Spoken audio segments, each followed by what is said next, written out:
ne se fréquentent qu'entre eux, ils communiquent entre eux, et très souvent à travers les écrans. C'est une froideur terrible. En plus, on peut arrêter l'interlocuteur quand on a assez de lui, et ainsi de suite. Et ils ne voient pas, peut-être rarement, le monde, le vrai monde, quoi. Les gens, les vrais gens. Ils sont très peu nombreux. Voilà. C'est pour ça que j'ai voulu faire aussi cette scène familiale.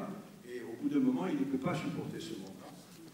Il dit non, je vais bien voir son père et sa mère, mais pas le reste, parce que le reste, ça le gêne, ça lui pose des questions, et aussi ça le met face à ce qu'il a voulu être probablement, ou ce qu'il a pu être en démarrant dans cette profession.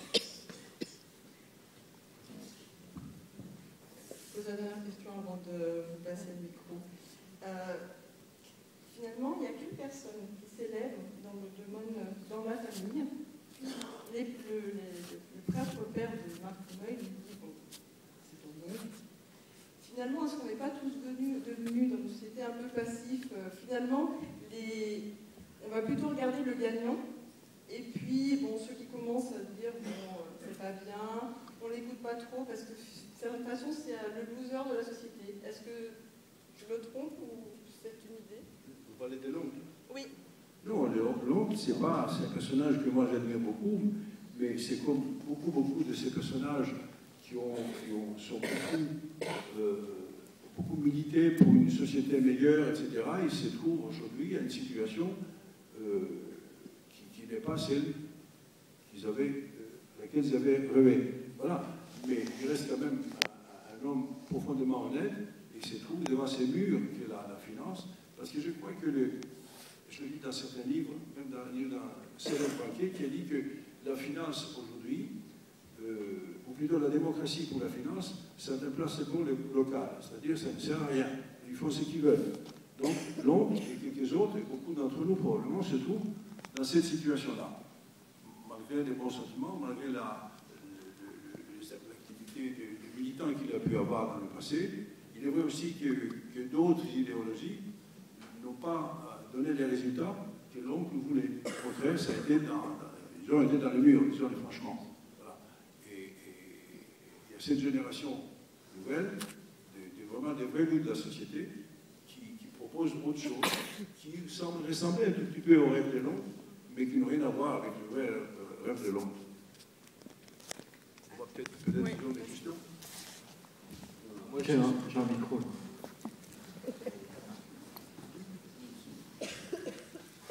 Oui, bonsoir et merci d'être venu à Aulnay. C'est quand même un cadeau que vous nous faites. J'ai admiré Z avec Yves Montand et adolescent, j'ai découvert vos films. Aujourd'hui, donc moi j'ai travaillé dans une banque. Je ne suis pas mort, je ne suis pas tombé malade, je ne me suis pas suicidé. Je prends ma retraite bientôt. Bon. Et la question que je me pose, c'est la finance et la politique. En fait, vous évoquez un peu le monde politique. Et je sais que Goldman Sachs, d'après la presse, réussit à mettre ses pions dans chaque pays d'Europe ou du monde pour pouvoir maîtriser la politique. Oui, alors, le problème que nous avons avec la finance, et notamment avec les banques, c'est vrai que nous avons tous besoin d'une banque. La société ne peut pas, à moins qu'on trouve un jour un autre système, ne peut pas marcher sans banque. Et tout cela marche dans la légalité. Et le pouvoir politique a une relation permanente avec les banques et les banquiers. Mais il y a toujours, à partir du très haut niveau, une partie opaque de banques qu'on commence à découvrir les dernières années. On pense bien à l'histoire, par exemple, de Quevienne. Voilà. Comment est possible qu'un jeune homme de 30, 35 ans, 40 ans puisse perdre 5 milliards, alors que le gouvernement actuel, il va taxer le retraité pour récupérer 5 milliards. Voilà. Il y a quelque chose de très, très hystérique là-dedans. Bon. Et puis, je pourrais vous aligner un certain nombre d'événements qui sont dans le jour, d'ailleurs, depuis quelques temps. Alors, la politique, comme je le disais, ils ont une grande faiblesse face à vos banques. J'ai vu plusieurs banquiers qui, alors, ironiquement, ou peut-être sincèrement, ils m'ont dit qu'il faut réguler. faut des règles. Il faut des règles parce que c'est la seule façon que la folie s'arrête. Mais en même temps, les hommes politiques n'arrivent pas à régler. Alors, ils n'arrivent pas à régler par faiblesse, ils n'arrivent pas à régler parce qu'ils subissent des pressions énormes par les lobbies de la finance. Ça, je ne sais pas. Ça dépend d'eux. Mais il est vrai que la seule façon de s'en sortir, et c'est les banquiers qui me l'ont dit, moi je n'ai pas d'idée là-dessus, c'est qu'il faut réguler.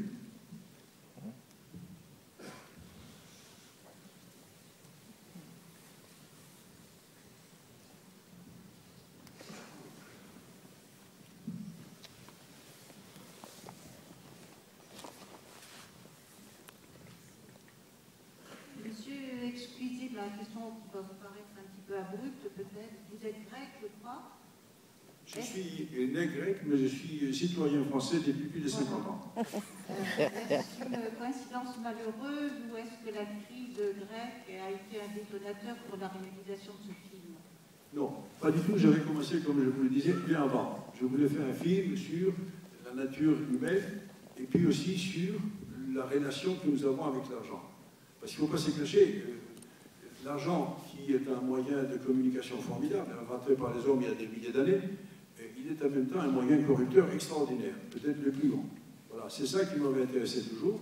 Et depuis plusieurs années, j'ai remarqué, j'ai fait un film qui s'appelait Le Couperet il y a quelques temps, j'ai remarqué que l'argent, dans notre société, on a envie tous, pas tous, mais beaucoup, d'avoir plus d'argent. Un peu plus d'argent, parce que c'est nécessaire.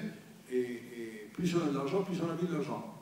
Et je même lis dans un livre américain que les gens riches, auxquels on a posé la question, quelle serait pour vous la fortune idéale, ils ont tous dit un tiers de plus que ce qu'ils avaient, même quand ils étaient millionnaires.